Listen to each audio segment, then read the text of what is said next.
Welcome to the podcast for Westside, a Jesus Church. We hope this teaching encourages and empowers you to love, learn, and live the way of Jesus. We're back in the Gospel of John now. So if you're new to Westside, we started John back in the fall, and we kind of been taking our time going through it, hitting the pause button every now and then to have different mini-series within it. But now we're going to be back in this all the way through Easter, which is coming up soon. That's like, what, a month away or whatever? Yeah, it's amazing. So we're going to be studying John and John 5 today. So we'll look at verses 1 through 15. If you need a Bible, there are some guys walking around and they're giving them out. So just put up your hand and it is yours to keep if you don't have one. And if you do have one, you can keep it anyway and give it to a friend. Okay, are you guys there? If you're there, say amen. Amen. Okay, here we go. Sometime later, verse 1, Jesus went up to Jerusalem for one of the Jewish festivals. Now, there is in Jerusalem near the sheep gate a pool, which in Aramaic is called Bethesda. Let me hear you say Bethesda, which is surrounded by 5 covered colonnades. And here a great number of disabled people used to lie, the blind, the lame, the paralyzed. And one who was there, he had been an invalid for 38 years. And when Jesus saw him lying there and learned that he had been in this condition for a long time, he asked him, notice this, we'll come back to it, do you want to get well? Sir, the invalid replied, I have no one to help me into the pool when the water is stirred. While I'm trying to get there, someone else goes down ahead of me. And Jesus said to him, get up, pick up your mat, and walk. And at once the man was cured. And he picked up his mat and he walked. And the day on which this took place was a Sabbath. And so the Jewish leader said to the man who had been healed, it is the Sabbath, the law forbids you to carry your mat. They're more concerned about their laws and their rules than here's a guy who just got healed. For 38 years, he'd been unable to walk. And Jesus heals him. They're like, you broke the law. But he replied, the man who made me well, he said to me, pick up your mat and walk. It's Jesus. He's the one that did it. And so they asked him, who is this fellow who told you to pick it up and walk? And the man who was healed had no idea who it was, for Jesus, notice, Jesus had slipped away into the crowd that was there, #ninja. And later, Jesus found him at the temple, and he said to him, see, you are well again, stop sinning, or something worse may happen to you. And the man went away, and he told the Jewish leaders that it was Jesus who had made him well. God, I pray that your spirit would just move in this gathering. I really believe there's something special that you want to do here. There's some people that you want to speak to. And I pray, God, that I would just get out of the way, that it would be your heart 100% that is conveyed, and that your spirit would just break our hearts open to receive whatever it is that you have for us. We love you. Thank you for the power of your word. We pray this in Jesus' name. And everyone said, Amen. So it begins by saying that Jesus, he went up to Jerusalem for one of the Jewish feasts. Now, you need to know this in the ancient world, and it's true to a certain point today. The Jewish calendar, the Jewish liturgy really revolved around the cycle of feasts and festivals. One example of this would be your favorite book in the Bible, Leviticus. In chapter 23, it actually gives us a list of what these feasts and festivals were. So if you're taking notes, you can jot this down. The Sabbath, Passover, the Feast of Unleavened Bread, the Feast of First Fruits, the Feast of Weeks, the Feast of Trumpets, the Day of Atonement, the Feast of Booths. And if that wasn't enough, a few years later, they actually added a couple other feasts. You have the Feast of Purim, which is a real fun one, actually. I was in Israel a couple years ago during this time. People dress up. It's really cool. That's in Esther, and then you have the Feast of Dedication. We'll see that in John chapter 10. Now, if we have time, which we don't, we would actually go through these feasts and talk about what each one represented, and this is just something, a little homework assignment, something for you to look into. It's really, really fascinating. But in a nutshell, each of these feasts and festivals was a time for them to recenter themselves in the story of God. They would last for days mostly. Some of them involved a pilgrimage to the city of Jerusalem. It was a time to make sacrifice. It was a time to repent. It was a time to worship. It was a time to be with family. And what I love most, it was a time to eat really good food. Food was a huge part of these festivals. So they're celebrating, they're worshiping, the barbecue's on, they're enjoying each other's company. And this is what I love about this, because, you know, a lot of people, they look at the Bible and they're like, man, the Bible is just so many rules and laws and it's super oppressive. But when you actually read what the Bible has to say, what you find is just like that song which we sang, which I love, is actually it's a good father who loves his children, who cares for his children, and over again in his word, Leviticus 23, one example, he's like, I command you, have fun. I command you, take some time, be with your family, eat some good food, celebrate, sing, dance. You see, God's heart is for his people to flourish. God's heart is for us as his children to enjoy life. Augustine, he talked about this. Augustine, he was a 4th century theologian, and he said when you read the Bible, you need to read it through what he called the lens of virtue. In other words, he said, if you're not seeing the love of God on every page, then you're reading the Bible wrong.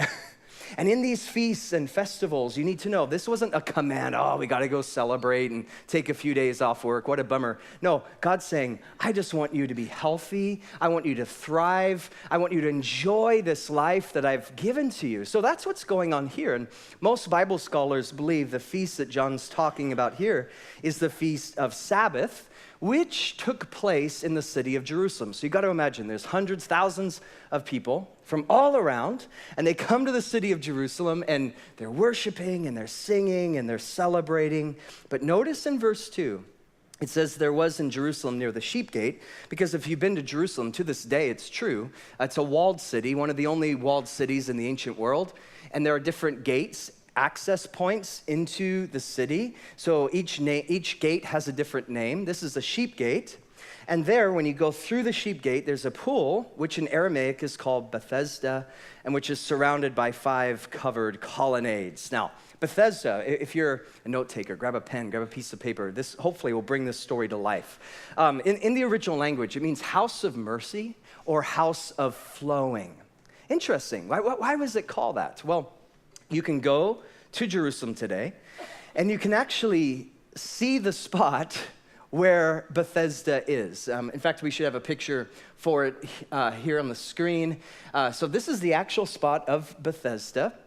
And it was a place where those who were sick or struggling with diseases or had some issue in their life that they needed God to redeem and heal them from, they would go to this place, and they're sitting by the side of the pool, and they're waiting because they believed that there was an angel who came and it would stir the waters. And they thought, well, if we could just get into the water first before anyone else, we would be healed from whatever that we're struggling with. Now, why would they think that? Well, what's the backstory to that idea that they had about the waters being stirred? Now, this is where it gets really interesting. If you're a student and you're into anthropology or Greek mythology, this may ring a bell. But in the mythology of the ancient Greeks, one of the gods that they worshipped was Asclepius. Asclepius, of course, was the god of healing. We talked about this not too long ago, actually, how he had this staff, they believed, with a snake that was wrapped around it. And so as part of their worship of Asclepius is they made what they called these places of healing or centers of healing all throughout the city. They called them Asclepions. And this was all throughout the Roman Empire. And what you would find at the Asclepion is typically there would be a temple, there'd be a place of worship. That's where you'd sacrifice to Asclepius. And then in the center of the Asclepion was a pool. And they believed in this Greek mythology that every now and then the water would ripple, or maybe some bubbles would come up to the surface. And they thought when that happened, that's when the god Asclepius has come. He's stirred the waters, or maybe it's one of his helpers, a healing spirit. And so they taught that if you could get into these waters, if you were the first one there, you could be healed from whatever it was that you were struggling with. So the ill, the disabled, they would congregate there. Now, most historians, most Bible scholars believe that this place here in John chapter 5 was in fact an Asclepion, because the Greeks really had Hellenized, their culture had Hellenized the Roman world as well. That is, the Romans, they were known for military, they were known for their Caesars or whatever, but the Greek mythology and the Greek culture was so powerful and pervasive that they really blended it into the Roman world. And so this spot of Bethesda, most Bible scholars think, yeah, this used to be an Asclepius. And did my mic? There we go. Maybe the Lord wants me to shut up. I'm good with that. Like, that's cool. Okay. So all these people would come because they think this is the spot. Now, here's another interesting thing you need to know, is that in that culture, if you had a disease, if you had some kind of infirmity, if you were disabled, if your body had some kind of imperfection, in that culture, and it's so tragic, they believed that you were judged by the gods, and they would push you to the margins of society. Most of the time, you were forced to live in poverty. The only way you could survive really was by begging. And those who were good looking, those who were wealthy, those were the people that were kind of pushed to the front, because you guys know this, there was a high emphasis. If you look at their art or you look at their sculptures, the Greeks believed that the perfection of the human body was the highest ideal. And so if you were good looking and you were close to that ideal, then they taught, well, you've been blessed by the gods, hence we're gonna revere you and we're gonna give you opportunities. But if you're not good looking or if you have these issues, then we're going to reject you. Now, it's interesting because here we are a couple thousand years removed, but I think in so many ways, we have a very similar ethos and ideology where we live in a culture where it's all about who's in, who's out. And typically, the people we revere and idolize are the good-looking or the uber successful or the very, very wealthy. So the last month, I've been doing this kind of mini book tour. It's been a ton of fun, but I've spent a lot of time on airplanes. And when you go on an airplane, it's kind of a microcosm of the divisions that you see in culture. So you go on these planes, and in the back, economy class, where I always sit, are all the peasants, right? So you hang out back there. And then you have another class, right? If you have a little more money, you get to sit in business class, right? And their seats are a little bigger and a little more cushy. Maybe you get your own screen or whatever. But then there's one more. There's one more class, which I've never been, but I wonder about it. Behind this veil of champagne, somewhere towards the front is first class. And you just wonder, like, what's happening there? It just seems so magical, right? And does their part of the plane land before we do? It's just incredible. So I've never gone first class, but I can imagine it's wonderful. But if that's not good enough, you guys have heard this probably, some airlines now are rolling out what they call super first class. Now, I was reading about super first class because I had a conversation with someone recently who just took one of these flights. And I'm like, what's it like? He said, oh, it's the best thing ever. He says, that's all I'm going to do from here on out. And it's not just you get your nice seat, you get your own, basically, apartment. It's like, has these 3 different rooms in it. You get your own chef, you get your own butler, you can take a shower. It's like absolutely incredible. And it's all for the low, low price of starting at $30,000. So I'm like, wait a minute, I'm talking to this guy, like, okay, you just spent 30 grand just on one flight, one way. Seriously? He's like, oh yeah, it's the best thing ever. I'm like, really? Like what you could do with $30,000? You could buy a car, down payment for a house. You could even shop at Whole Foods. I mean, it's like, wow, amazing. So in this culture that we live, we like to think of ourselves as, yeah, we're so progressive and we're so much better than they used to be in the ancient world. I don't really think so. We're still about idolizing people and really marginalizing those who we don't think are very important. But Jesus, what I love about Jesus, he didn't play by the rules. He shows up. And he didn't care if you were rich or poor. He didn't care if you were whatever race you were from or whatever it was that you were struggling with. He just was an equal opportunity lover of people. And in fact, I would argue the people who are most broken and most hurting and most persecuted, those were the people that Jesus wanted to spend time with. Mother Teresa, truth bomb here. Mother Teresa, she's like, we can be really good talking about the poor, but we don't actually talk to the poor. And Jesus, he talked to the poor. He not only did that, he went to the very places where they were hurting the most. Jesus runs to the people that we run from. And here's a guy that for 38 years, he's in the same spot. He's hanging out by the pool. That's a long time. 38 years of dashed hopes. 38 years of, how long, God, are you going to let this happen? 38 years, I just want to walk. 38 years begging for his food. And Jesus shows up, and everything changed. He said, get up, take up your mat, and walk. Notice Jesus is asking him to do something that was technically impossible. That's the problem, Jesus. I can't get up and walk. But then it says, verse 9, check this out. Oh, this is huge. Immediately, the man was cured. So you got to grab a pen and piece of paper, or hopefully your phone on airplane mode, and jot this down on your notes app. The word immediately in the Greek language, which is the language of the New Testament, is the word eutheos. Let me hear you say eutheos. It means suddenly or at once. 36 times we see this word being used. It's one of Jesus' favorite things, actually. All throughout his ministry, we see God showing up, and in a moment, in an instant, suddenly, at once, things are turned around. Here's a few examples. In Matthew chapter 8, verse 8, is that your alarm clock? That's awesome. Time to wake up. This is it. We're in church. That's so rad. Oh, man.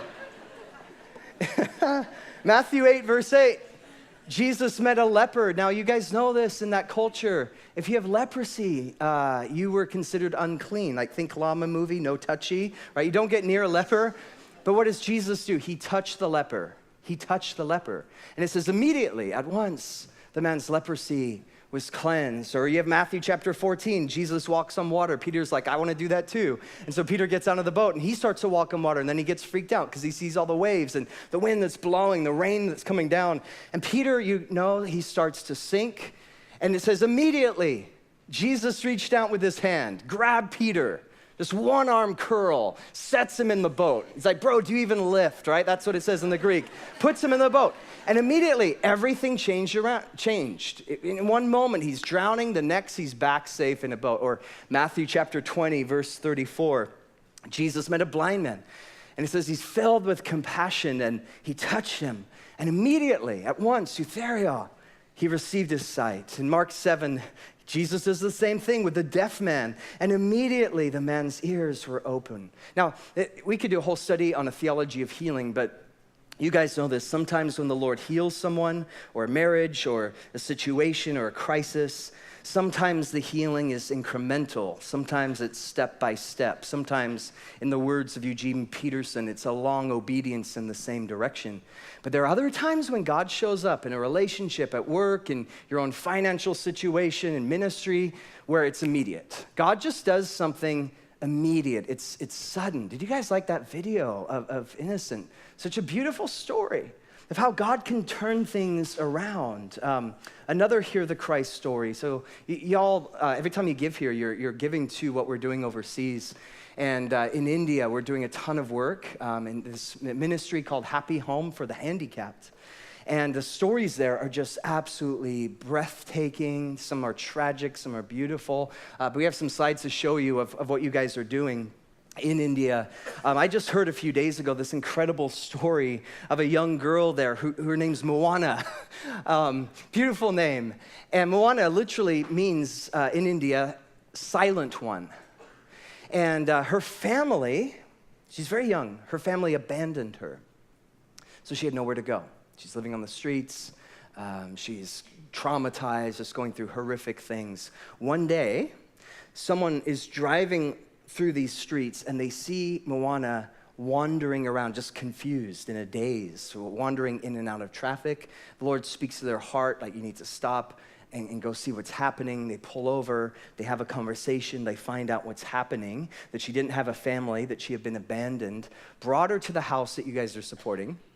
And the house was able to adopt her. This is all recent. This is so cool. Was able to adopt her. And as we sit here right now, they're giving her an education. They brought in a speech therapist because of her trauma, things that she's gone through. She was the silent one, just like her name. She was very, very quiet.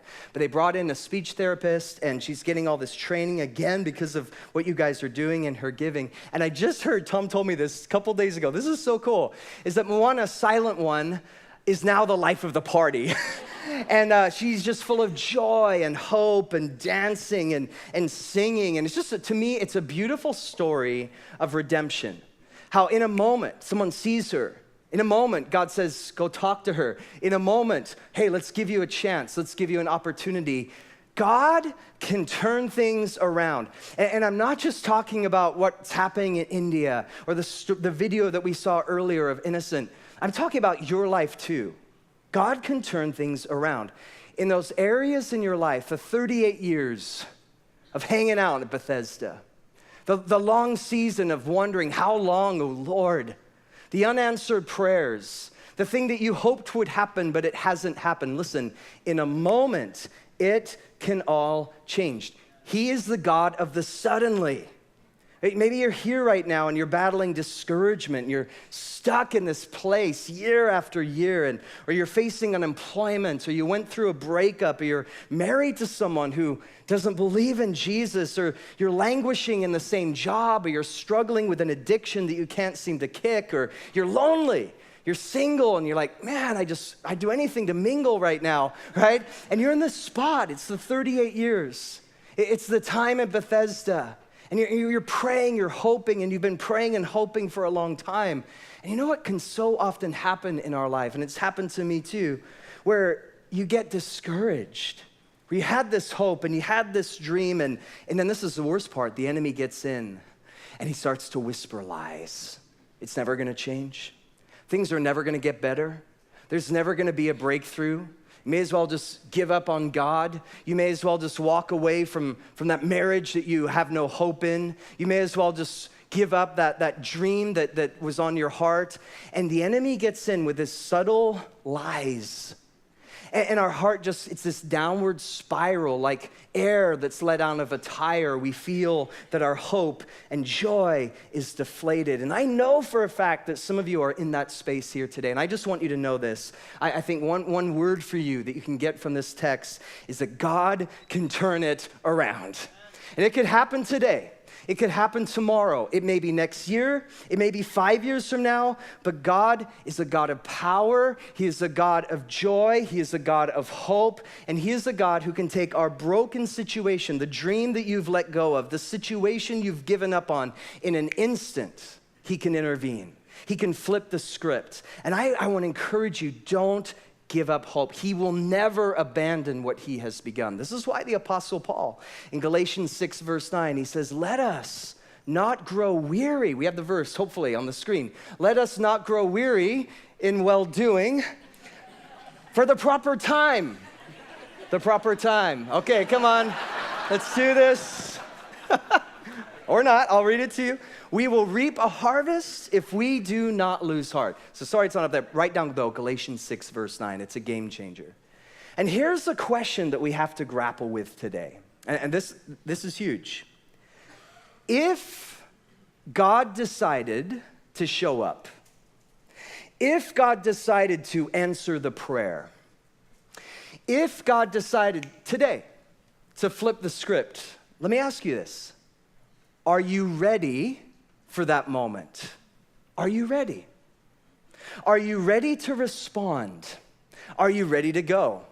Are you ready to put yourself in the situation where when God says, let's go, take up your mat and follow me, you're like, yep, I'm gonna do it. I mean, you look at this guy. This is what I love about this story. Jesus shows up. It's been 38 years. He wants to be healed. And Jesus says, okay, take up your mat and walk. The guy didn't argue with him. He didn't say, that's impossible. Are you joking? No, he said, I'm ready. In fact, I'm more than ready. And I've been ready for a long time. Immediately, he jumps to his feet. He didn't resist. He didn't argue. He said, let's do this. And this is what I love about the story, because God may not be answering your prayer right now, but you can put yourself in a position that when he does answer your prayer, you can be ready to respond. And I know that some of you are in that place. In fact, a good chunk of you, you're doing well with the Lord, and you're right now, just spiritually speaking, just where you're at in life, you're on the edge of your seat. You're like, okay, the moment God says go, I'm going. The moment he says now's the time, I'm gonna run the race. I'm not giving up hope. I'm sitting here in expectation because I believe that God's gonna work in my marriage or in my singleness or in this job that I'm in or this financial situation or this physical thing that I'm going through. And God, the moment you say go, I'm ready to go. You're on the edge of your seat. But I also know that some of you are in a place, and this is where we just have to be so honest. This is where we have to kind of strip past the fake Christian-y stuff and just ask ourselves the real question. Some of us are in a place that if we were brutally honest, even if the prayer were answered right now, even if the suddenly moment took place, we wouldn't take up our mat and walk. Why? Because you're not ready to change yet. You're not ready to go yet. Oh, you might be acting like you are. And we might come to a place like this and, I'm following you, Jesus. I'm giving it all to you. But if we're honest with ourselves and with God, you've kind of gotten stuck. You're in this place of just mediocre Christianity. And I just wonder if some of us, the Lord is saying, now's the time, take up your mat and walk. But you would rather be in this place of mediocre, comfortable Christianity because you've been there for so long that even if he says go, you're like, I like the pool. I'm getting a tan. It's kind of nice here. So recently I had coffee with a guy who, it's an interesting conversation. I can share this story with you because he doesn't go here anymore, and you'll see why. We went and had coffee, and he's in his later 20s, and he just was in a place where just really, really wants to get married and date a number of people, and we're driving back, and I asked him the question. I'm saying, like, what are you looking for in a woman? Like, when you get married, what kind of girl would you want? And it totally caught me off guard because his response was, well, he reached into his wallet, he opened it up, and he pulled down a piece of paper, and he had written a list. So he carries this list with him. And I thought it would be 3 or 4 things. It was 30 or 40. And so right around number 20, 22, I'm like, now I know why you're still single. Because he's just like, I'm looking for this, I'm looking for this. And it's like these expectations are way, way, way too high. I'm like, you're describing my wife. I've already married her. So when he was done reading this thing, I asked him the question. I said, that list is really interesting, man. Thanks for sharing. But what if instead focusing on what kind of woman you want, you instead focused on being the kind of man that a woman like that would want to marry? And that's when it got a little awkward. Because it hit me like he had spent all this time trying to craft what he thought the perfect girl would be like. But I knew for a fact in his life and in his walk with the Lord, and we had a conversation about this too, there was stuff that he was doing that just wasn't good, looking at porn and making some bad financial decisions, and just there's some addiction issues and things he hadn't really cleared up. And so he's all fixated on, okay, I want this girl to be like this. But even if she came into his life, even if he met her at church or whatever, she wouldn't want to date a guy like that. He wasn't ready. That even if this suddenly happened, even if that moment of like, okay, the Lord's like, this is your time.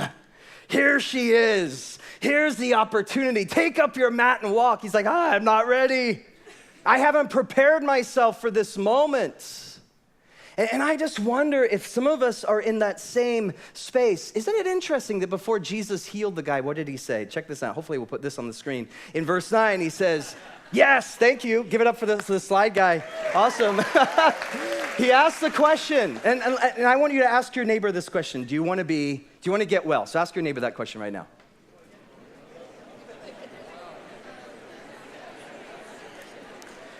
Now I have a question for you. Because when I first read that, my initial response, and maybe your initial response too, is that's kind of insensitive, Jesus. I mean, here's a guy, he wanted to walk. Here's a guy who's sick. Here's a guy who's desperately wanted a normal life. And Jesus asks him, do you want to get well? Of course he wants to get well. Why would you ask him that? I think the reason that verse is in this story is really, I think it's for us. Because there are times in our life when Jesus is calling us to take up our mat and walk. There are times when he has a new path and a new opportunity and new doors to step through and new things he's calling you to, but you don't really want to go. You've been saying you want to. You've maybe even been praying for it, acting like it, but you know deep down you're not ready to change. I like my spot by the pool. I kind of like where I'm at right now in life. Oh, I know God has more, but I'm so used to the predictable that I'm really not ready to step into the unpredictable. And you lose God in the mediocre Christian life when instead he's calling you to step through the threshold of change and opportunity and growth and new things and mountains to climb and vistas to look upon and challenges and growth and opportunity and being stretched. Do you want to get well? Really? Do you want to get well? I was reading a few days ago the story of Pharaoh, and I'll invite the worship team up right now. Pharaoh, as you know, he held the children of Israel bondage as slaves. Moses, he shows up and he's like, hey, I want you to let these people go free. And Pharaoh's like, no way, they're staying here. And so Moses says, okay, there's gonna be some plagues. And you guys know the story. There are all these plagues. Some of them were really bizarre. There's blood and lice and there's fire and locusts. But I think one of the weirdest plagues was a plague of frogs. Could you imagine? The entire land of Egypt is covered, blanketed, carpeted with frogs. Everywhere you go, you're stepping on these things. And Pharaoh, of course, hated that. So Moses, he goes up to Pharaoh and he's like, hey man, do you want me to ask God to get rid of the frogs? And Pharaoh's like, yeah, obviously, get rid of these frogs, I don't like them. And then Moses asked the question, it really struck me, it's so interesting. He said, when would you like the frogs to go? And do you know what Pharaoh said? Does anyone know? Yeah, he said tomorrow. What? If it were me, I'd be like, now? Yesterday? He said, tomorrow, I'm not ready. Give me one more night with the frogs. Right? And it's crazy, but how many times do we do that in our own life? Where we know there's more. We know there's doors to step through. We know there's opportunity to seize. We know he's calling us to take up our mat and walk. Give me one more night with the frogs. You're dating someone, you know that person is not good for you. You know they're leading you down this path that's just destructive, and the Spirit's been warning you, your friends have been texting you, and you're like, but I'm not ready, it's too hard, just give me one more night with the frog, right? Maybe it's an addiction, maybe it's a sin, maybe it's pornography. And you know it's destroying you, it's ruining you, it's just sabotaging you in your walk with God. You've been there long enough. 5 years, 10 years, maybe some 38 years, the same addictions, the same way of living, the same bad decisions. And you pray, oh Lord, set me free from this. Lord, I want to live a different kind of life. But to be honest, you're not ready. You're not ready. One more night with the frogs, man. I kind of like it here. Maybe it's your health and you've been seeing a doctor and he's like, you gotta make some changes because if you don't, their life's gonna be a lot shorter. You gotta change things up. You gotta exercise more. You gotta eat better. And you're like, yeah, sounds great. Spirit's willing, man, but the donuts are sweet, right? Give me one more night with the frogs. Maybe it's just life and you're in this job right now, you're in this career and it's okay, but you know you could do more. And people who are close to you, they're telling you the same thing. And maybe there's some opportunities that have presented themselves, and it's gonna take risk, it's gonna take boldness, it's gonna take courage, but you're like, I kind of like the predictable, and sure, it's not ideal, but man, it's by the pool, I'm used to it, and I can do it with my hands closed. That's fine, but there's more that God has. Do you wanna be made well? Do you wanna be made well? Some of you, it's time for you to get up, take up your mat, and follow Jesus. It's time for you to stop kicking the tires and being on the outskirts of your life with him and not really going all in. And Jesus is saying, now is the time to follow after me. Whatever that is and whatever that looks like, it's time to say goodbye to the normal and the predictable and the mediocre and just stuck in the rut, and get up now. Take up your mat. Let's go. Let's do this. In the book of Hebrews, it says, today, if you hear my voice, do not harden your heart. So I just want to ask you, do you hear the voice of the Spirit speaking to you today? And you've been hearing it for a long time, and he's been speaking to you about that issue for a long time. For some, it's been 38 years. And hear my heart here. I think God brought you to this place to encourage you on one hand, but also kind of as a warning. Because the opportunity and the invitation that God gives you to now take up your mat and follow me, it doesn't happen every day. And you keep saying no, and you keep resisting, and you keep putting it off. I'll clean up my act next week. I'll get rid of that addiction next year. New Year's resolution 2020, then I'll do it. I'll fix that relationship tomorrow. No, I think that God is warning some of us, saying, no, this is it. This is the time. This is the window of opportunity. What are you gonna do? Take up your mat and follow me.